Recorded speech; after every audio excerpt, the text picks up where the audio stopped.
Hello friends, my self doctor Rahul Goyal. एक बहुत ही common question है जो काफ़ी लोगों के मन में रहता है कि ट्रांसप्लांट हम कराएं ना कराएं, या और क्या मेथड्स हैं बाल लाने के लिए, ठीक है, या बेसिकली प्रिवेंशन के लिए मेडिसिन्स काम करेंगी नहीं करेंगी, कौन सी करेंगी और कौन सी थेरेपीज़ कर सकते हैं हम साथ में। थेरेपीज़ में सबसे जो इम्पोर्टेंट आता है वो है PRP. PRP is platelet rich plasma therapy, right. तो इसमें हम क्या करते हैं, आपका सैंपल लेते हैं 20 ml सैंपल लेके उसको हम सेंट्रीफ्यूज करते हैं। सेंट्रीफ्यूज करके प्लेटलेट्स को सेपरेट करते हैं, उसको एक सिरिंज में फिल करते हैं और स्कैल्प के अंदर इंजेक्ट करते हैं। This is PRP. ये पूरा प्रोसेस करने में करीबन आपको आधा पौना घंटा लगता है। अब इसके फ़ायदे क्या हैं? इसके फ़ायदे ये हैं कि पीआरपी जो होता है उसके अंदर मैंने आपको बताया कि प्लेटलेट्स होते हैं। प्लेटलेट्स जब आप स्कैल्प के अंदर इंजेक्ट करते हैं तो वहाँ से ग्रोथ फैक्टर्स निकलते हैं। ग्रोथ फैक्टर्स जब आप हेयर फॉलिकल्स जो होते हैं उसके सेल्स पे जाते हैं तो उनको रीग्रो कराते हैं। रीग्रो मतलब उनको स्ट्रॉन्ग करते हैं। कोई बाल वीक है, रूट है, अंदर पतली रूट है, तो उसको वहाँ पे करेंगे तो उसको पुश करेगा, उसकी ग्रोथ में हेल्प करेगा। That is PRP. तो अब इसमें क्या रहता है कि पीआरपी के नॉर्मली मंथली सेशंस लेते हैं हम। मंथली मतलब एक महीने बाद, जैसे 3 to 5 सेशंस। ट्रांसप्लांट आपने नहीं कराया, आपके बाल झड़ रहे हैं, आप पीआरपी कराइए मंथली, साथ में मेडिसिन स्टार्ट कीजिए तो आपके बाल झड़ने भी कम हो जाएंगे और टाइम के साथ आपकी ग्रोथ भी स्टार्ट हो जाएगी। तो ये पीआरपी का काम है। पीआरपी को एक्ट करने के लिए नीचे हेयर फॉलिकल्स की ज़रूरत है। बाल्ड एरिया में पीआरपी काम नहीं करती है। अब पीआरपी का इफेक्ट कब तक रहता है? आपने एक बार पीआरपी करवा ली, 3 या 5 सेशन आपने पीआरपी के हो गए, आपका हेयर हेल्दी हो गए। नॉर्मली जो पीआरपी का इफेक्ट है वो 1.5 से 2 साल तक रहता है। इसके बाद वो पीआरपी जो आपका सेशन आपने लिए थे पीआरपी के, वो डिक्रीज होना स्टार्ट हो जाता है।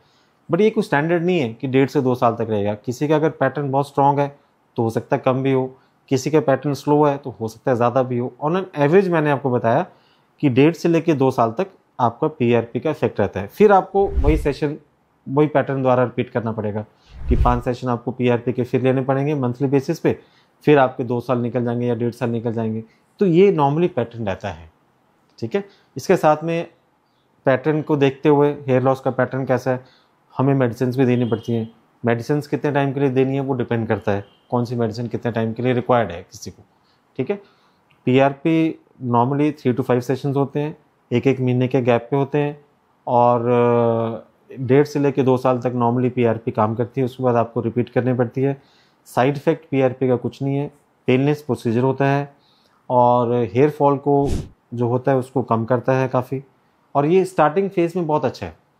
मतलब जब आपके बाल झड़ने स्टार्ट हो रहे हैं तब अगर आप पीआरपी ले लेंगे, साथ में मेडिसिन ले लेंगे, तो जो आपको जो पैटर्न है ना वो बहुत स्लो हो जाएगा और आपको बैलेंस होगी नहीं। तो पीआरपी बेसिकली बैलेंस को प्रिवेंट करने के लिए है। बैलेंस होने के बाद पीआरपी का काम ज़्यादा नहीं रहता है, ठीक है। तो ये आपकी नॉलेज के लिए, ताकि आपको पता हो कि पीआरपी कब लेनी है हमें और क्या इंडिकेशंस हैं। और ट्रांसप्लांट के बाद भी हम नॉर्मली 1 मंथ के बेसिस पे, जैसे हमने आज ट्रांसप्लांट किया तो with in a period of 6 months हम 4 पीआरपी देते हैं। एक पीआरपी अब करी, एक हमने 1.5 मंथ्स, फिर 3 मंथ्स, फिर 4.5 मंथ्स, फिर 6 मंथ्स। नॉर्मली ये पैटर्न रखते हैं। एक पीआरपी हम हेयर ट्रांसप्लांट के साथ करते हैं। तो नॉर्मली 5 पीआरपीज का पैटर्न रहता है जो हेयर ट्रांसप्लांट के बाद करते हैं with in a period of 6 months. उसके बाद आपको नॉर्मली पीआरपी की ज़रूरत नहीं पड़ती है। फिर 3 मंथली बेसिस पे, जैसे 6 मंथ्स पे आपके पूरी पीआरपी होगी, फिर 9 मंथ्स पे एक पीआरपी होगी, एक फिर 12 मंथ्स पे होगी। उसके बाद जो पीआरपी होगी वो 6 मंथ्स के बाद होगी, मतलब ट्रांसप्लांट के 1.5 साल बाद, फिर होगी 2 साल बाद। तो ऐसे ऐसे करके हम धीरे धीरे करके मेंटेनेंस फेज में आ जाते हैं कि जैसे एक बार तो हमने स्टार्ट में इंड्यूस कर दिया, उसके बाद फिर मेंटेनेंस फेज आ गया। Maintenance phase is like 2 PRP in 1 year, मतलब 1 साल में 2 पीआरपी, ये मेंटेनेंस फेज आ गया। किसी में 3 पीआरपी भी देनी पड़ती है depending on the pattern, but normally आप अगर 2 पीआरपी ले लोगे तो वो मेंटेनेंस फेज आ जाता है, राइट। तो ये पीआरपी की ड्यूरेशन है, एक्शन है, कब रोकना है, कब तक काम करेगा, कैसे काम करेगा। Thank you very much.